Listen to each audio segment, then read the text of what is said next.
Rindra ny anarako botaniste avy ao amin'ny Université Antananarivo.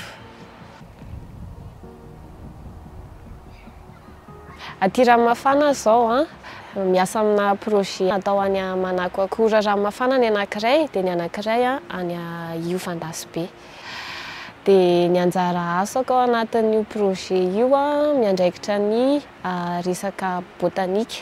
Nampanao formation an'ny ekipa manokana ho an'ny pilo botanika dia nampahafantarina zareo hoe inona ny anton'le izy, izany hoe mba hamantarana ny fahasalaman'le toerana misy an'ireo biby mampinono izay anisan'ny hoe tanjon'le projet. Hamantarana ihany koa hoe inona daholo ny zava-maniry ao anatin'io atiala misy an'ireo biby ireo, dia hamantarana ihany koa ny firafitry ny atiala honenan'ireo biby ireo. Ny manako akora no nisafidiana satria izy ivelan'ny parika aloha voalohany indrindra, izany hoe mbola tsy voaaro ilay toerana, dia mbola tsisy nanao fikarohana tao anatin'ny atialan'zareo.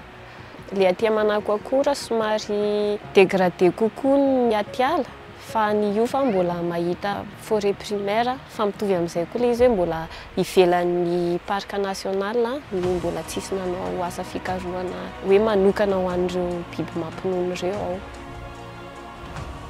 Ohatry ny ahoana ny atao rehefa mametraka an'izay pilo izay ao anaty ala. Toerana ametrahana an'ilay pilo botanika eny amin'ilay transecte isaky ny 100 metatra dia manao rectangle izay manapaka an'ilay transecte 50 metatra ny halavany 2 metatra ny sakany, dia alaina ny coordonnées GPS an'ilay tendrony anankiroa amin'ilay pilo, dia ao anatin'io pilo io amin'izay zany no angalana ny anaran'ilay hazo tsirairay izay mihoatra ny 2 metatra ny halavany, izany hoe ny anaran'izay ahafantaran'ny zareo local anazy, dia alaina ihany koa ny ahavony dia DBH na ny diamètre n'ilay hazo. Dia ho an'ny espèce tsirairay ao anatin'ilay pilo angalana sationany hanaovana herbier izay hofantarina ny non scientifique rehefa avy eo.